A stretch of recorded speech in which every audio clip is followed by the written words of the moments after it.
Yes. You have to be set up as a, for tax reasons. You have to have money coming in. Is it considered a non-profit? Like if you're the band actually, because it's a really good question. It's a good question. Yeah. I would say yes. I would say, any income that unless you're donating it all to charity, or you are a non-for-profit, I would say be prepared to pay tax on that. Yeah. Unless you consider like a non-profit or something, maybe you don't, or because it's donation, maybe. I don't know. Right, like I said, if it's a charity that you're donating to, or if you are in fact yourself a non-for-profit, then there are extenuating circumstances probably. But I'm not an accountant, so I don't really want to address that have to set up in depth. But probably yes. Yeah. Okay. Yeah, great. About 5 minutes. Okay, great. So, that's the gist of it. I want to talk a little bit about setting goals. Since the whole crowdfunding experience is based on reaching an attainable goal, and you are the ones that are setting this goal and then letting people know about it.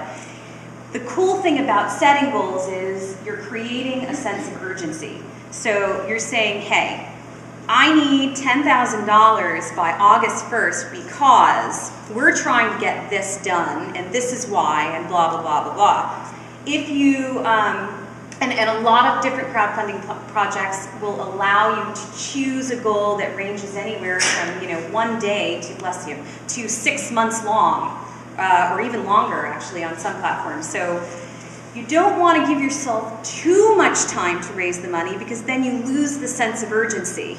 And then you lose your market, because they're like, oh, well, I've got plenty of time to contribute to this. This is a cool project, but I can come back another day. This is going to be going on for months. You don't want that. Unless there is a reason why you need to really maximize your time. Give yourself enough time to attain the goal. Be realistic, but don't overdo it, okay? Because that could be a detriment to the project. And the same thing goes with how much you need to crowdfund. So again, do your research, look at other people's projects, find out, how much they need to do a certain, raise a certain amount of money for a certain project, and sort of gauge where you fall in line with that, so that you aren't underestimating or overestimating yourself. Yes? Do the crowdfunding platforms have their own built-in communities, or is it a tool that allows you to create a community outside of crowdfunding? It's both. It's twofold, and that is really it depends on the specific platform that you choose to go with. But I would say that the top platforms these days have partnerships with unions and press and other ways to make your community bigger and grow your community for you, in addition to your existing fan base. So, and you want to definitely ask those questions before you sign up. Do you know what percentage generally come from somebody's own fan base and versus the community coming in? I mean, obviously you're going to talk about your own statistics, but and that's okay. Does it depend on the project, I guess? It does. It depends on the popularity of the project. If you do a project that's really popular, then you're going to get a lot of strangers looking at your project. So it's really relative based on that. And then what is popular? That's relative too. So I would say do as much research as you can online. Look at other people's projects. Definitely, video pitch it's a must. Did I mention that on average you raise 122% more money if you have a video pitch than no video pitch? People want to hear it and see it come out of your mouths. They want to know what your project is and who you stand for and why you're doing this, why this is so important. They want to know. Do you find that it's detrimental based on the quality of the video pitch? Like shooting a crappy little iPhone video versus having something done? I think that's a great question, because 2 days ago I was working with this band from northern New Jersey who they come across as like, I don't want to say not ambitious and nonchalant, but they kind of are. Like they kind of have this attitude. They're an indie band from northern New Jersey, and they kind of have this attitude like, well, you know, you can contribute or you don't have to, you know, either way, we don't care. We can't even believe we're a band. Like this is, it's just so cool. But that was how they felt. Totally honest. They did it, they shot it from their phone. Literally in one day, they raised $500. I can't even freaking believe it. I was like, really? I mean, I know they're a good band, but on the video, they don't play music. This is just a talking pitch to the fans. That's it. $500 in one day. 10 minutes worth of work. They want to get to South by to play a showcase. $500. Their goal is $1,600, and they're going to make it. South by's next week. Cool. You know, so it can be anything. Now, do you guys see through the fulfilling of the perks, or is that something that you have to do?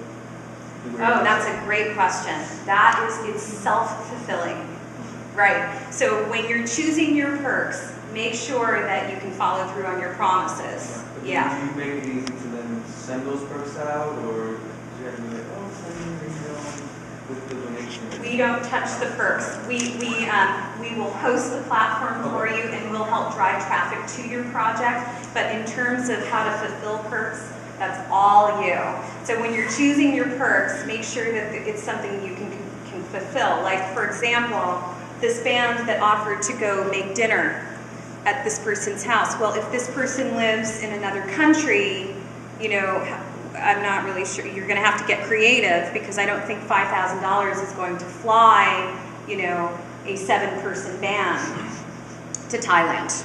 You know, we'll just use that as an example. But maybe you can do a web meeting and teach them, or you know, make them dinner online and have them learn the band's, you know, I don't know, favorite dinner via webcam. So there's lots of ways to do it. Do you guys find the markets then for, like my ex Jazz Fusion? So if I had a pitch, you know, I'm trying to do a tour, I'm trying to raise money for this tour. Right. You'd find, I sign up with the guys, and you'd find a market in addition to my community, like my friends and my, you know, and my thing That's ideal. There's no guarantee. I mean, it has to do with the popularity of your project, right, and it right. also has to So do that's with, like I said, the first 30% of the traffic that contributes are people that you drove to your project yourself. And once the general public sees that as tried and true, they gain interest and they want to contribute as well. And that's where us driving traffic to your project really starts to take hold. But even if they don't contribute, they're hearing you still because you're... That's right. That's right. There, yeah. Again, it's not necessarily always about the money with crowdfunding. It's more about engaging people long term. And that's the final note that I want to leave you on, which is, because the money is a byproduct and this is about engaging your fans, you're really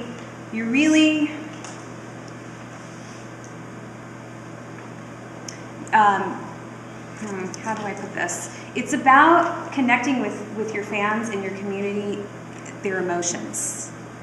If you have a fan who takes $80 out of their pocket to help you drop your next album, they will follow you like a stalker to the ends of the earth because they are invested. They're emotionally and now financially invested in you. If you come to town to do a show, they will buy a ticket.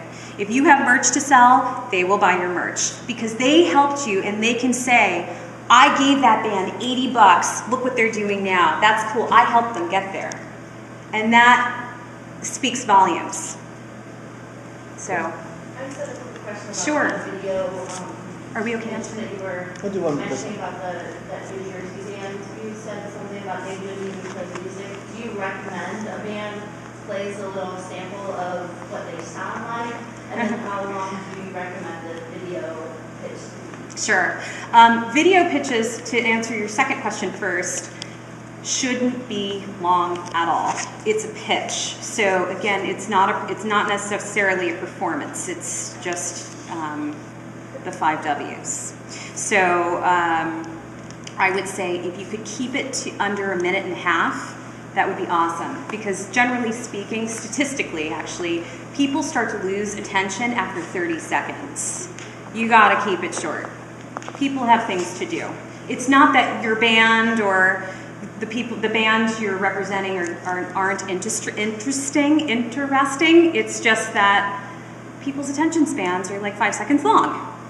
So keep that in mind when you're making your pitch. As far as performance goes, I think that it might be interesting to include a very short clip of the band playing, if no one's heard of the band before.